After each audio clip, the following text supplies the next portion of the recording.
effect that it's going to have on our communities, it's so incredibly important. And I think the long study of urban inequality can be so exasperating and disenchanting, but you present it, and well, I love your writing style. It is very accessible, but also really rich and engaging, and you're very candid and sobering about the state of this issue, but you're also productive and practical, like let's get to work, which is what I think we need, and sort of the objective of this seminar. So hope is not lost, and I think your white paper has the potential to be energizing and focusing. So one important takeaway for me was that I could think about who these stakeholders were in these districts in a way that they are powerful and they're invested in their communities, economically at least, politically. We have different information on, not necessarily in the ways that we would like them to be invested, but there's a mobilizing opportunity for both civic advocates and policymakers that I think you're going to push people to think more constructively about. I like the accessible overview of the tradition of urban policy studies, like for the lay reader, as you're describing, and how it should shape our advocacy work and decisions and strategies. So I also think there's a wealth of insight gained here in the comparative approach coming out of a case study. I thought, I really like thinking about what are these sort of general formulaic patterns of inequality and impoverished communities surrounding these innovation districts. And I think you do a good job of balancing the forest and the trees view.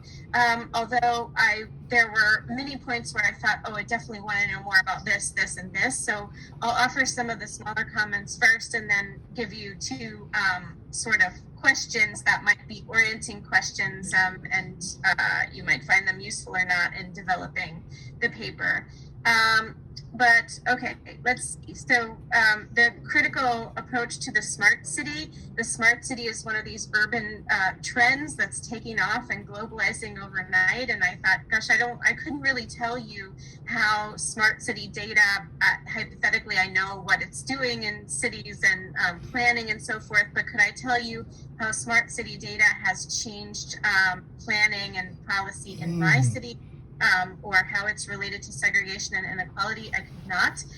So I wondered if you could give maybe just a quick etymology of that concept, and then also some concrete examples of what it's actually motored in these particular localities, or maybe, just very quickly, here's the range of ways that it can be employed by planners and policymakers. The same with innovation districts. I'm thinking, because you bring the classics here. So what's between the era of industrialization and the innovation districts? And maybe sort of the same question that Archon just posed to me is that what is it doing differently to gentrification and impoverishment? And so I thought just a brief sort of history of the development of this concept and how pointing to something different could be really useful there. And just poking around a little bit, I encountered the term algocracy. I don't know if that means anything to you, but maybe the theme of hegemony is also running through here. Is there a use of algorithmic data that's benefiting just pockets of development and economies in these cities that's being kept from others? On this section on Blacks and immigrants in urban inequality, housing, and segregation, I wanted some frequency statistics, maybe just a couple of summaries or charts that could give readers a more tangible sense of how some of the major historical shifts you note as significant impacted numbers perhaps differently in these cities over time, employment rates, income, poverty stats, home ownership, because policymakers that want to avoid Band-Aid solutions and instigate meaningful structural changes and support sustainable equity policies are going to need all of the pieces of the puzzle to fit together. Right. And so that different waves of immigration, that's going to be different, I think, for each of these cities. On page 9, the substantive differences that followed from the split between Park and Du Bois, I think people don't realize how that's not just excluding your colleague and sort of a rivalry, but it has substantive relevance to policy frameworks. Is Park in some ways, do you think, reifying this sense that individuals are even, subconsciously to blame for failures to assimilate, as in his marginal man thesis, as opposed to structures of exclusion and minoritization as described by Du Bois? I leave that to you to explain, but I think it's important. On page 13, I'd be more interested to know more about the criteria niche selected and analyzed. Yep. I appreciate the ways you outlined the 3 models of Anchor Plus, Reimagined, and Urbanized Science Park. I could definitely see that, and I started thinking through concrete examples in the municipalities that I'm most familiar with. And again, with my organizer hat on, I thought of these as, okay, these are different kinds of mobilizing opportunities, and what would be the strategic approach to each of them. So I wondered how stakeholders like MIT and Mass General, even property owners and developers of these urban innovation hubs you described, could be mobilized into equity practices that ensure the security and opportunity for residents in surrounding communities. We see this with universities sometimes that have this liberal consciousness of like, we have to get off the hill and address the inequality outside our doors, and some of them do it in meaningful ways and some of them really don't. But how can non-local residents and consumers, how are they developing policies that are oriented to supporting them versus city planning that appeals to non-local residents and consumers versus really investing in long-time residents and active residents as opposed to commuters and consumers and tourists from other locations, which I think these innovation hubs, appeal to. Okay, in terms of what can be done, I had sort of 2 things that came to mind, and this is where I really want colleagues to weigh in and say what they think. There are these studies and debates about the role of zoning in perpetuating segregation and inequality, and I wondered what you thought about zoning solutions, both in terms of formal policy solutions, but also informal institutional practice solutions. Like, can you get these key institutions central to these districts or innovation hubs to make commitments? I'm thinking like in terms of community benefits agreements. Can you get them to make commitments to securing affordable resident housing in these areas, well-paying employment for residents, diversity policies, good stakeholder advocates for city equity practices across the board? Can they be mobilized?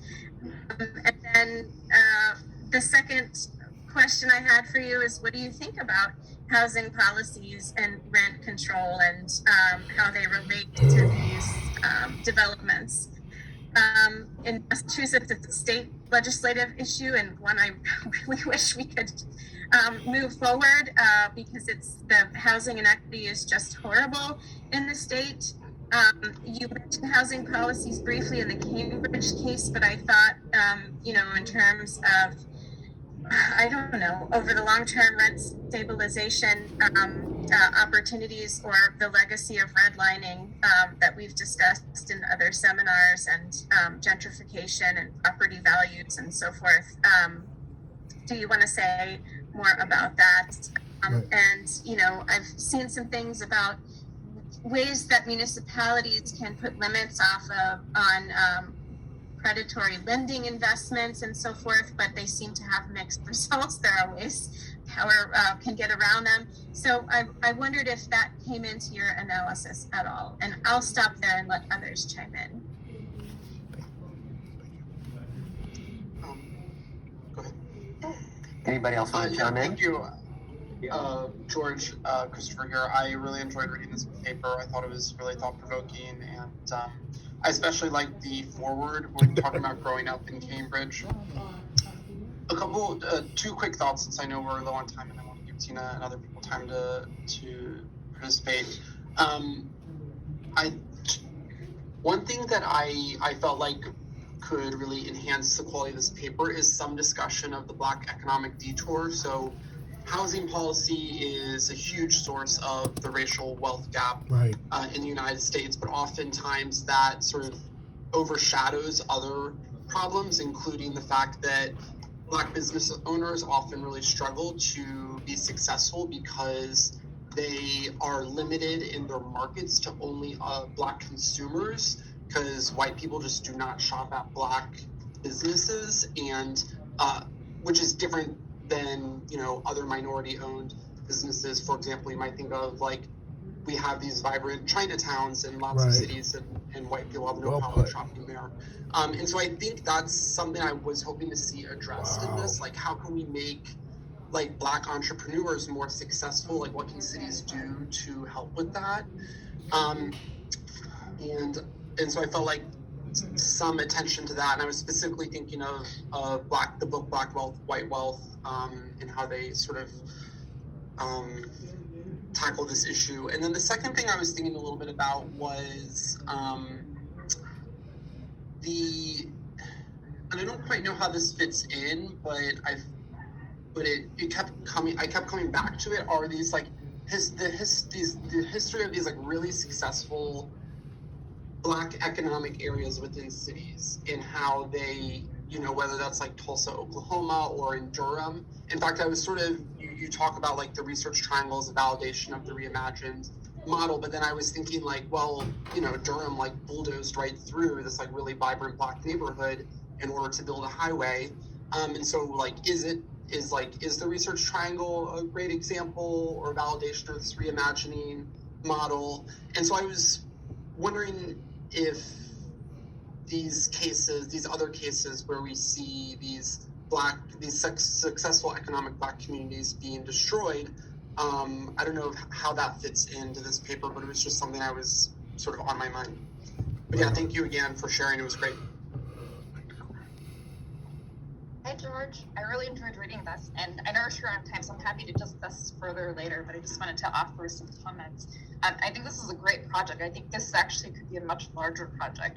But the first comment is I'm just going to kind of agree with Selena's note that it would be really great, even just for academics working in this space, to have a full accounting of all these different terms of improvement districts, opportunity zones, and now we have these innovation districts, and sort of the history behind it and sort of the differences that you see across them. I think that would be really great to have in a white paper.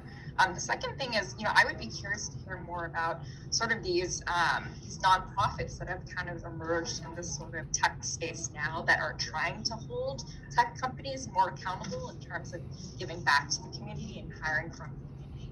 I'm thinking of, one of your cases in Silicon Valley, for instance. My colleague runs the Hidden Genius Project out in Oakland, where they train Black young men from Oakland neighborhoods and in Embryville too, I believe, to code, and then they have internships set up with Google to make sure that they're going to be the coders within these tech companies in Silicon Valley. And I would be curious to kind of see what those nonprofits look like across those cities, and kind of your take on them. What are they helping with, and where are areas that they still need to push on, the gaps that these nonprofits can't be held to address. And then the last thing, this is kind of pushing it more towards a more academic paper, but I sort of think these innovation districts kind of build off of Richard Florida's work around the rise of the creative class. And what I've always thought was really annoying about Richard Florida's work was that it was a really kind of a white creative class, a white creative city that he was thinking about. And I think, and as I was reading your paper, I was like, George is basically critiquing Richard Florida's work. And so I would be interested, I kept, writing throughout your paper, I was like, what does innovation mean in these cities? And is it the case, and this seems to be the sense, that in a lot of these cities, innovation is racialized to mean white innovation. And so I would I would love to see that built out in like a much bigger paper. But that's just some thoughts and happy to talk about it further.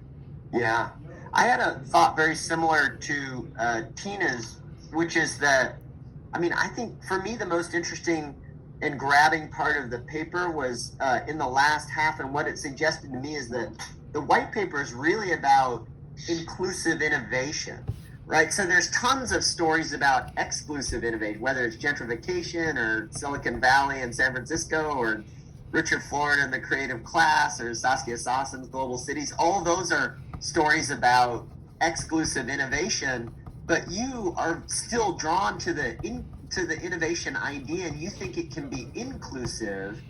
And then, so what are different models for inclusive innovation, and how do they stack up, right? So Atlanta suggests one in which the governors of the innovation are many of them African American, and so maybe it's like the people in policy, or maybe it's a corporate strategy, right? A lot of people have tried career ladder kinds of things where the new jobs also create opportunities that are inclusive rather than exclusive. And then Christopher and others have talked about kind of zoning and space and things you can do on the spatial form side of things. But so what are the different models for inclusive innovation? And I think that would be a huge contribution, because to the field, right? Like so much of it, I think for easy to understand reasons, is on the other side of it is like they're criticizing innovation as being exclusive, right? Yeah. Thank you.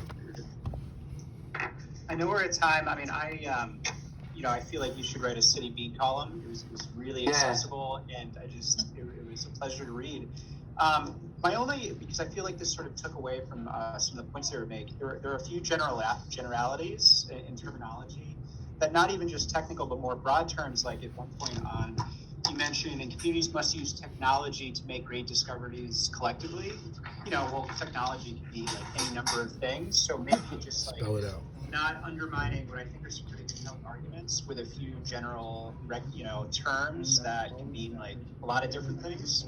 And then in the recommendations, I mean, it's a pretty compelling set of next steps, but obviously it's not going to be everything. So for example, like, ensuring that there's adequate housing for different income level individuals that isn't 2 hours away would probably be part of an innovative, inclusive city, and maybe acknowledging that this isn't everything, right? This is one perspective on it, and I think these are really good recommendations, but clearly there's going to be other things that will probably need to happen.